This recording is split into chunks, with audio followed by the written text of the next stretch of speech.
आज देखो जो जितने यंगस्टर्स हैं कोई सेलिब्रिटी को देखते हैं उनकी कॉपी नहीं करते, फिर हम कहते हैं अरे हाँ ये वाली एक्ट्रेस का ड्रेस पहना है, ये वाले एक्टर का ये लड़का वैसा हेयर कट किया है। हाँ क्यों? अप्रिसिएशन। अल्लाह क्या कहते हैं कि मेरी नबी की देखा देखी भी करोगे ना तो भी पास हो। अल्लाह ने नबी की जो शक्ल बनाई है, जो अल्लाह को पसंद है, अल्लाह ने वैसी बनाई है। तो आप सोचिए जब आप उनकी देखा देखी करोगे तो हम कैसे कह सकते हैं कि ये चीज ऐसी है वैसी है, नाउज़ बिल्लाह, ये क्यों रखे, वो उनको बोलने में डर लग रहा है। तो क्या अल्लाह ने अपने सबसे महबूब की शक्ल ऐसी बनाई ना जिससे अल्लाह पसंद करता है। तो हम कोशिश करें कि हम अपने शौहर को, अपने बच्चों को, अपने डैडी को जितना हो सके हम दावत देते रहे। जिनकी दाढ़ी में दाढ़ी बढ़ाए, टोपी पहने, सलवार कुर्ता पहने। जितनी औरतें हैं वो भी हिजाब करें। हिजाब नहीं आपकी खूबसूरती है, खूबसूरती के साथ इज्जत है। जो मैंने देखा है जब मैं पहले जाती थी बाहर करें, जो कुछ फ्रेंड्स थे, जब मैं हिजाब में आई और जब मैं बाहर गई थी मेरे हस्बैंड शौहर के साथ, जब मैं बाहर गई, मुझे आज भी याद है हम जब फोटो लेने खड़े हुए ना, हम लोग ऐसे स्ट्रेट खड़े थे और कितनी हवा जा सकती थी, एक इंसान आ सकता था, इतना फासला था। और पहले यही दोस्त ऐसे होते थे, फोटो लेने खड़े तो कंधे पे हाथ रख देते थे जैसे कोई उनकी प्रॉपर्टी हो। हम हमेशा नहीं आए तो दोस्त है, ऐसी नियत नहीं है, ये नहीं, अल्लाह ने मना कर दिया, बात खत्म।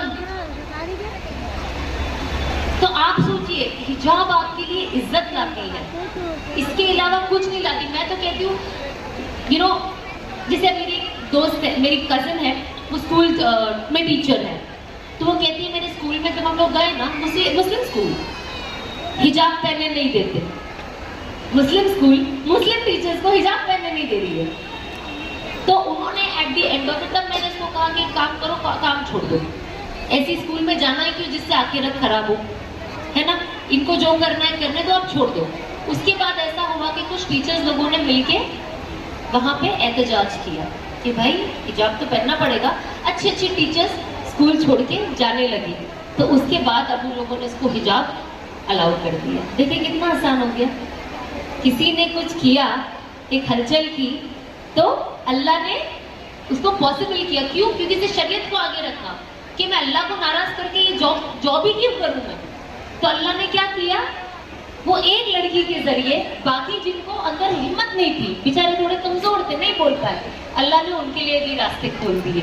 तो अल्लाह ऐसे रास्ते खोलता है, हमें सिर्फ मेहनत करनी। जहाँ हमने सोचा ना कि मुझे अल्लाह को नाराज नहीं करना है, अल्लाह देखिए आपके सारे दरवाजे ऐसे खोलेगा, आपके गुमान में भी नहीं होगा। मेरे तो कितनी चीजें गुमान, मैं तो आज कभी कभी अपनी लाइफस्टाइल भी देखती हूँ ना, कुछ कुछ चीजें जो मेरे साथ होती है। मैं अल्लाह के घर पहले साल में एक बार जाया करती थी, उसके एंड में तो 2 साल में गई नहीं। अब कितने लोग बोलते हैं हाँ पैसा है इसलिए बार बार उम्रा चले जाती है, पैसे की वजह से जाती है।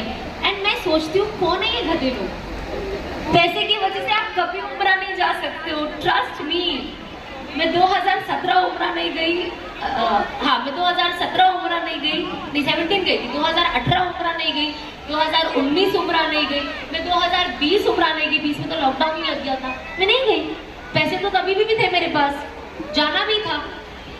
ये साल मेरे अब्बू को हज पे लेके जाना था, पैसे तो थे मेरे पास, नहीं हुआ मेरे अब्बू का, नहीं जा पाए। तो पैसा आपको कहीं नहीं लेके जाता जब तक अल्लाह की तरफ से लब्बैक ना हो।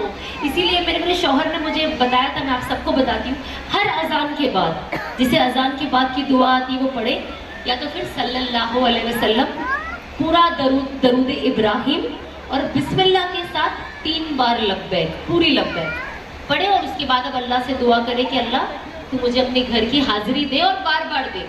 मैं तो अभी अगर पहुंच भी गई ना उम्रा अल्लाह के घर में, वहां पे दुआ मांगना शुरू कर देती हूँ, अल्लाह मुझे जल्दी वापस बुलाना, मुझे नेक्स्ट टाइम और जल्दी आना, अल्लाह तो मुझे इधर ही रख ले, मुझे भेजी मत, तो आप जितना अल्लाह से मांगो। जब मुझे कुछ लोग कहते तुम तो इतनी बार जाती हो, तो मैं मस्ती में कहती, मैंने कहा शायद तुम उतनी शिद्दत से दुआ मांगती नहीं हो, शायद मेरी शिद्दत आपसे ज्यादा हो, इसीलिए अल्लाह बुलाता हो।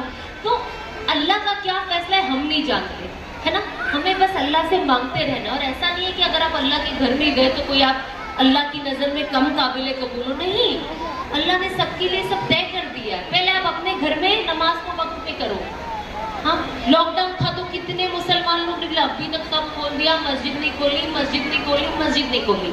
मस्जिद खुल गई तो कोई परिंदा भी पर नहीं मार रहा है उधर। आज आप मस्जिदों की हालत देखिए, रमजान खत्म, सब चले गए, गायब। फजर पढ़ने मेरे शौहर गए थे अभी कुछ हफ्ते पहले, सिर्फ इमाम साहब थे और पीछे मेरे शौहर और एक और आदमी, और कोई है ही नहीं। ये मस्जिदों का हाल है। हम कोशिश करें कि हम अपने मर्दों को घर में से उठाएं और भेजें मस्जिद।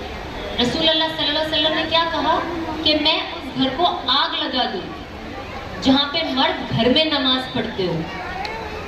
कितनी बड़ी बात है कि उस घर को आग लग जाए जहाँ पे मर्द घर में नमाज पढ़ते।